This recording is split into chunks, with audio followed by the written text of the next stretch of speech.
Hi, I'm Dr. Shikha Sharma, and today I'm going to be talking about a vegetable which is a favorite for everybody.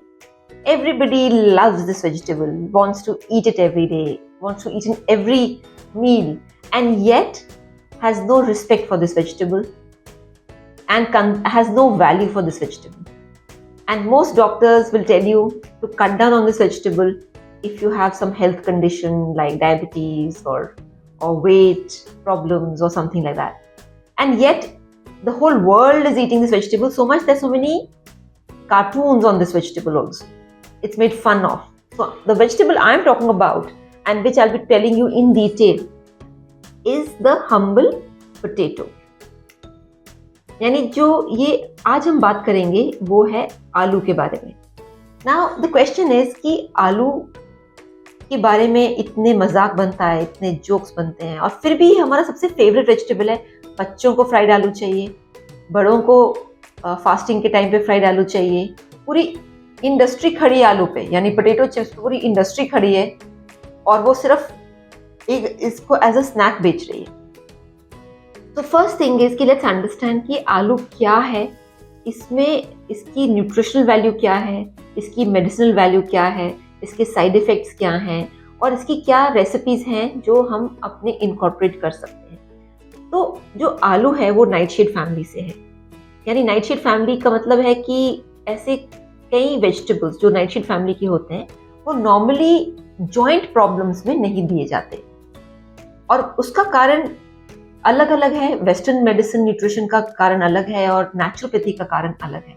तो naturopathy का पहले लेते हैं, because उसमें भी naturopathy में क्योंकि फूड ही मेडिसिन की तरह यूज होता है, सो एक होलिस्टिक न्यूट्रिशन में इस तरीके से आलू को समझा जाता है. तो सबसे पहले होलिस्टिक न्यूट्रिशन में या नेचुरोपैथी में आलू को इतना बुरा नहीं माना जाता. क्यों? बिकॉज आलू जो कच्चा आलू है उसको एज अ मेडिसिन यूज किया जाता है. कैसे यूज किया जाता है?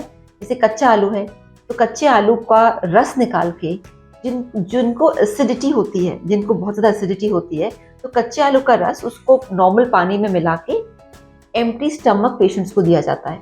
और नेचुरोपैथी का मानना है कि इससे जो लोगों को एसिडिटी है और इस तरह की प्रॉब्लम्स हैं वो ठीक होने शुरू होती है, because it's like a lubricant, like a medicinal lubricant for the acid inside, क्योंकि बहुत ही अल्कलाइन होता है. दूसरी चीज़ जो बहुत इंटरेस्टिंग है कि कहीं पे जब किसी को जैसे हल्का सा खाना पकाते हुए या कुछ हल्का सा बर्न हो गया या स्किन हल्का सा जल गया, जैसे एक स्पॉट, तो उस पर कच्चे आलू का रस लगाने को बोलते हैं, बिकॉज उसको एक हीलर माना जाता है कि एकदम वो हील करेगा.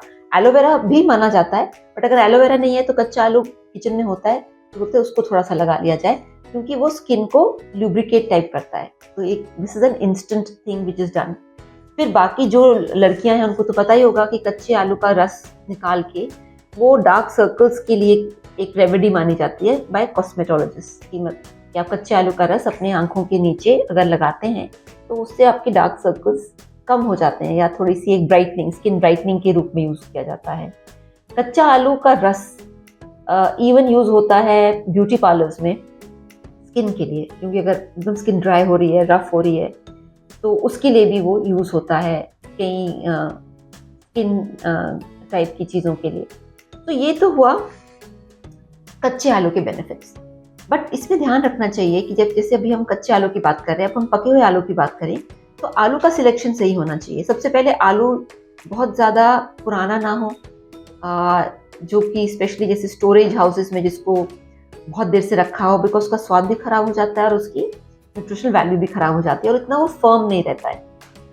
दूसरी चीज़ जो बहुत इंपॉर्टेंट है कि कच्चे आलू में अगर सपोज हरे हरे से शूट्स निकलने शुरू हो जाए, हरा हरा कलर आना शुरू हो जाए, बम्पी अपीयरेंस आना शुरू हो जाए, उसको बिल्कुल ना खाएं, क्योंकि अब वो स्प्राउटिंग की साइकिल पे जा रहा है और उसमें टॉक्सिक ग्लाइको एल्कलॉइड्स आ जाते हैं, सोलिन आ जाता है, जो कि शरीर के लिए नुकसानदायक है.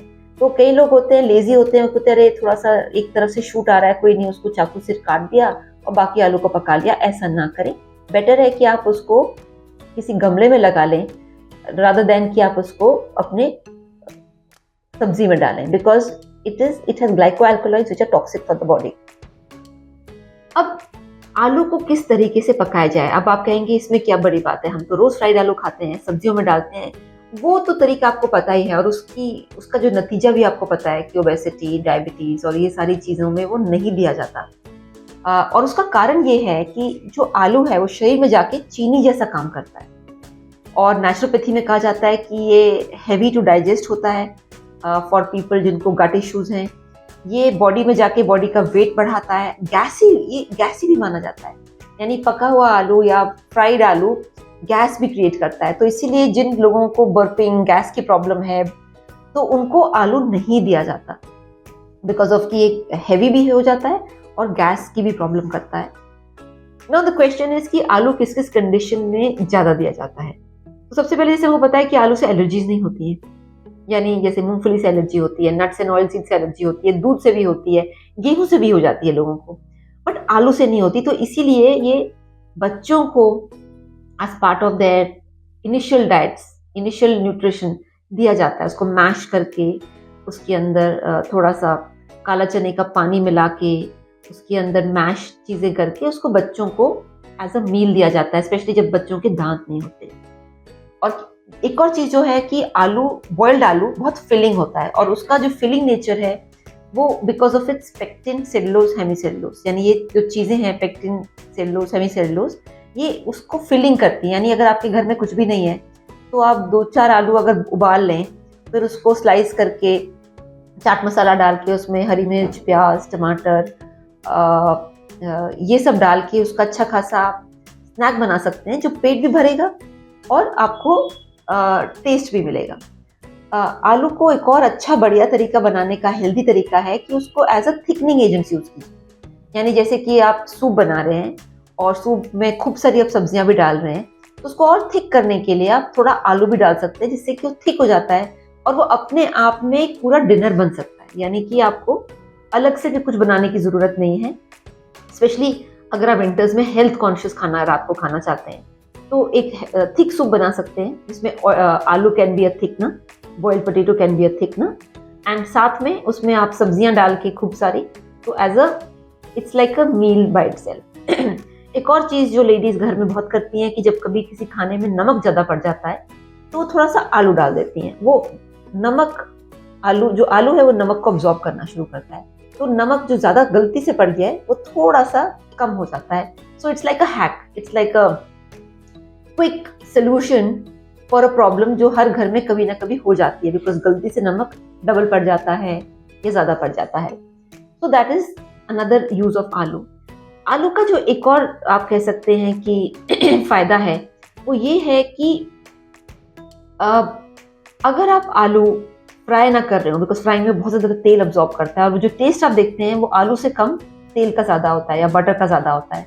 अगर आप आलू को फ्राई नहीं कर रहे हैं, आलू को बॉईल करके खा रहे हैं, तो एक्चुअली हो सकता है कि आप खाना कम खाएं और आलू खाने के बावजूद आपका वजन कम हो जाए। जैसे मैंने आपको कहा कि अगर सही तरीके से आप आलू खाएं, यानी उसको डीप फ्राई ना करें और प्रोसेस्ड पोटैटो चिप्स टाइप के आलू ना खाएं, बट अगर सही तरीके से खाएं तो ये मुमकिन है कि जैसे आलू का, बॉइल्ड आलू का सैलेड बहुत अच्छा बनता है। यानी कि आप आलू को बॉईल करें और उसके बाद उसके अंदर आप ग्रेटेड जो गाजर है या जैसे सैलेड के पत्ते हैं या स्टीम स्पिनच है, ये सब डाल के अगर आप सैलेड बनाएं तो बहुत डिलिशियस सैलेड आप बना सकते हैं और फिलिंग भी बहुत होता है। यानी it's delicious and it's filling. और आलू सैलेड तो बहुत ज़्यादा शादियों में भी आपने देखा होगा, बट हाँ उसमें बहुत मेयोनीज बहुत डाल देते हैं वो। आप आलू को बस फैट से दूर रखिए, ऑयल से दूर रखिए, तो अपने आप को इतना खराब नहीं है जितना ये फैट एंड ऑयल में मिलके ये जो कॉम्बिनेशन बनती है वो खराब हो जाती है। एक और चीज़ जो अच्छी मानी जाती है कि आलू का अगर आप स्किन अच्छे से धो के फिर उसको बारबेक्यू स्टाइल में रोस्ट करें और उससे अगर आप उसका चाट बनाएं, उसकी आलू चाट बनाएं, तो वो भी अपने में बहुत टेस्टी होता है, फिलिंग होता है, डिलिशियस होता है और विंटर्स में खासकर वो बहुत लोगों को पसंद आता है। तो ये तो थे आलू के कई गुण। अब ये हमें देखना है कि आलू किन किन कंडीशन में मना किया जाता है। तो सबसे पहले अगर आप वजन कम कर रहे हैं तो आपको फ्राइड आलू की चीज़ें मना की जाएंगी, बिकॉज आलू अब्जॉर्ब बहुत करता है ऑयल।